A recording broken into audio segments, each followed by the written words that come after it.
ஆலயம் செல்வம் நம் அன்பர்களுக்கு வணக்கம். ஆடி அமாவாசை இந்த வருஷம் எப்போ வருது, தர்ப்பணத்தோட நேரம் என்ன, விரத முறை, தர்ப்பணம் கொடுத்து படையல் போட நல்ல நேரம் எது, அதை பற்றி தான் இந்த பதிவில் பார்க்க போகிறோம். நம்ம சேனல் இருக்குது, நீங்கள் சப்ஸ்கிரைப் பண்ணலைன்னா மறக்காமல் சப்ஸ்கிரைப் பண்ணுங்கள். ஆடி அமாவாசை இந்த வருஷம் எப்போ வருதுன்னா, செவ்வாய் அன்று நள்ளிரவு 2:11 தொடங்கி நாளை இரவு, அதாவது புதன் நள்ளிரவுக்கு பிறகு 12 வரைக்கும் இருக்குங்க. ரொம்ப ரொம்ப அற்புதமான டைம். இந்த ஆடி அமாவாசையை மிஸ் பண்ணவே பண்ணாதீங்க.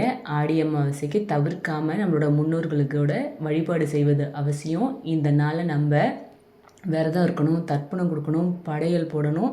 இந்த வருஷம் ஆகஸ்ட் மாதம் 12ஆம் தேதி ஆடி அமாவாசை வருதே. இது எந்த முறையில் விரதம் இருக்கணும், யாருக்கெல்லாம் விரதம் இருந்து தர்ப்பணம் கொடுக்கணும், எப்படி முன்னோர்களை வழிபடணும், தர்ப்பணம் கொடுத்து படையல் இடுவது எது நல்ல நேரம், இது குறித்து நம்ம இந்த பதிவில் தெரிஞ்சுக்கலாம்.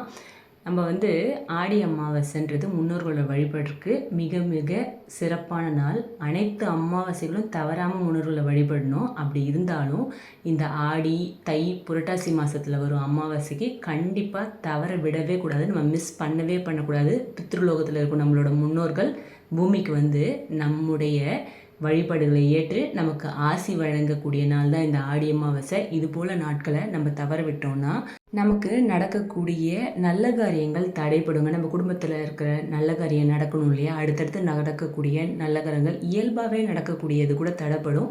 அதனால் இந்த நாட்கள்லாம் மிஸ் பண்ணவே கூடாது. நம்மளோட முன்னோர்களை எப்பயுமே மனவேதனைப்படுத்தவே கூடாது. மனவேதனைப்படுத்தும் வகையில் நம்ம நடந்துக்கவே கூடாது. அப்படி நடந்தால் மட்டும்தான் நமக்கு எல்லா விஷயமே தடையாகும்.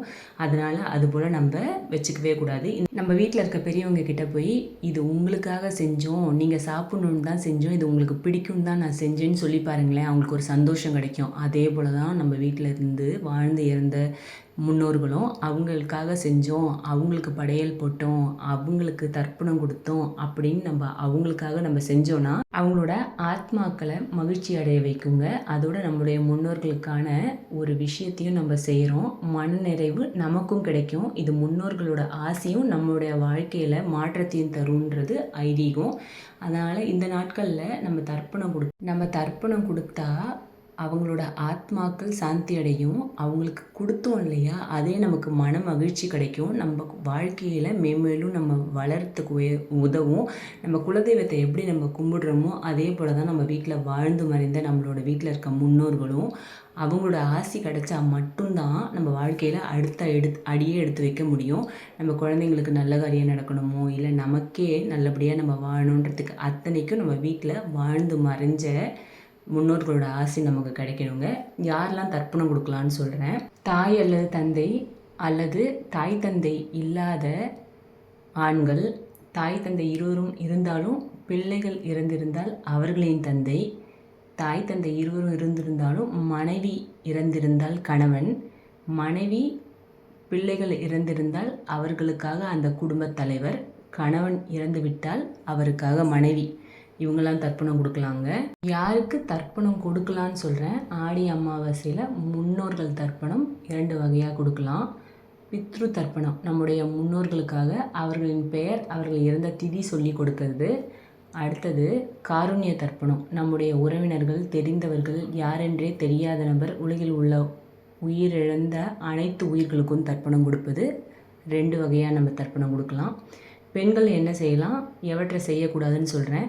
கணவன் உயிரோடு இருந்தால் அந்த பெண்கள் இறந்து போன தன்னுடைய தாய் தந்தைக்காக தர்ப்பணம் கொடுக்கவோ எள்ளும் தண்ணீரும் இறைக்கவே கூடாது.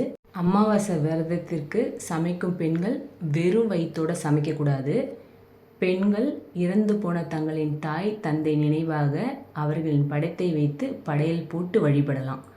படையல் போட்டு வழிபட முடியலன்னா யாருக்காவது ட்ரெஸ் வாங்கி, அதாவது துணி வாங்கி கொடுக்கலாம், அல்லது நம்ம சாப்பாடு தானம் பண்ணலாம், அன்னதானம் பண்ணலாங்க. இதெல்லாம் பெண்கள் செய்யலாம். ஆடி அமாவாசை இன்னைக்கு கண்டிப்பாக செய்ய வேண்டிய 3 விஷயங்களை சொல்கிறேன். ஆடி அமாவாசை அதிகாலையிலேயே குளிச்சுட்டு சூரிய உதயத்திற்கு பிறகு முன்னோர்களுக்கு தர்ப்பணம் கொடுக்கணுங்க. விடிய காலையில் போய் தர்ப்பணம் கொடுக்குறோன்னு சூரிய உதயத்துக்கு முன்னாடி தர்ப்பணம் கொடுத்தா அது தர்ப்பணமே கிடையாது. சூரிய உதயம் வந்ததுக்கு அப்புறம் தர்ப்பணம் கொடுத்தா தான் அது தர்ப்பணம். முடிஞ்சவங்க கடற்கரையில் நதிக்கரையில் சென்று தர்ப்பணம் கொடுக்கலாம். முடியாதவங்க வீட்லேயே எள்ளும் தண்ணீரும் இறைச்சி வழிபடலாம். நம்மளால் முடியும்னா நீர்நிலையில் போய் கொடுங்க. எல்லா இடத்துலையுமே கோயில் பக்கத்துலேயே நமக்கு கோயில் குளத்துலையே செய்கிறாங்க. முடியவே முடியாதுன்றவங்க மட்டும் வீட்டில் எள்ளும் நீரும் இறைச்சி வழிபடுங்க. முடிஞ்சவங்க போய் நதிக்கரையிலையோ இல்லை கடற்கரையிலையோ இல்லை எந்த குளத்தங்கரையில் செய்கிறாங்க பார்த்திங்களா, அங்கேயே போய் செஞ்சுட்டு வாங்க. பகல் பொழுதில் முன்னோர்களுக்கு இலை போட்டு படையலிடணும். அதற்கு பிறகு காகத்திற்கு நம்ம சாப்பாடு வைக்கணுங்க. முன்னோர்களுக்கு நம்ம படையல் போடும்போது சைவம் தான் நம்ம படையல் போடணும். முன்னோர்களுக்கு பிடித்தது அசைவமாக இருந்தால் கூட அதை இந்த அமாவாசை நாட்களில் செய்யக்கூடாது. அவங்களுக்கு வருஷத்துக்கு நீங்கள் திவசம் செய்கிறீங்க பார்த்தீங்களா, அப்போ நீங்கள் அதை செய்யலாம். ஆனால் இந்த அமாவாசையில் படையல் போடும்போது அவங்களுக்கு பிடிச்ச சைவம் தாங்க செய்யணும், அசைவம் செய்யவே கூடாது. மாலையில் அருகில் இருக்கும் கோயிலுக்கு சென்று நல்லெண்ணெய் தீபம் ஏற்றி நம்ம வழிபடணுங்க. இப்படி நம்ம செஞ்சால் நம்மளோட முன்னோர்கள் ஆசி நமக்கு முழுமையாக கிடைக்கும், நிச்சயம் கிடைக்கும். தர்ப்பணம் செய்யும்போது நம்ம படையல் இடும்போதோ காக்காவுக்கு சாப்பாடு வைக்கும்போதோ சமைக்கும்போதோ எப்பயுமே அவங்கள நினச்சிக்கோங்க. உங்களால் என்ன முடியுமோ அதெல்லாம் சமைங்க. வாழைக்காய் கண்டிப்பாக எல்லாருமே சமைப்பாங்க அமாவாசைக்கு. அப்படியே தடபுடலாக தான் செய்யணும்னு ஒன்றும் கிடையாது. ஆனால் செய்கிறத நேர்த்தியாக செய்யுங்க. நம்ம முன்னோர்கள் சந்தோஷப்படுற மாதிரி செய்யுங்க. அவங்க ஆசையை பெறுங்க.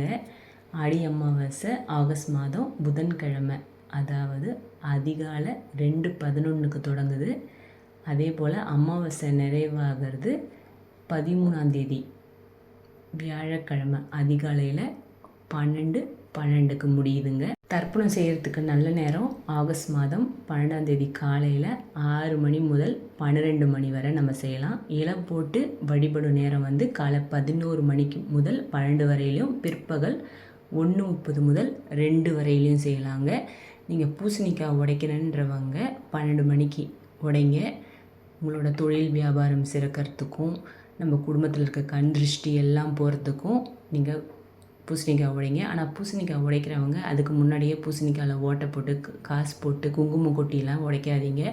அதோட அதில் இருக்கிற அந்த பவரே போயிடும் பூசணிக்காயில். நீங்கள் அதெல்லாம் செஞ்சிங்கன்னா முழு பூசணிக்காவை தான் நீங்கள் கற்பூரம் வச்சு சுற்றிட்டு உடைங்க.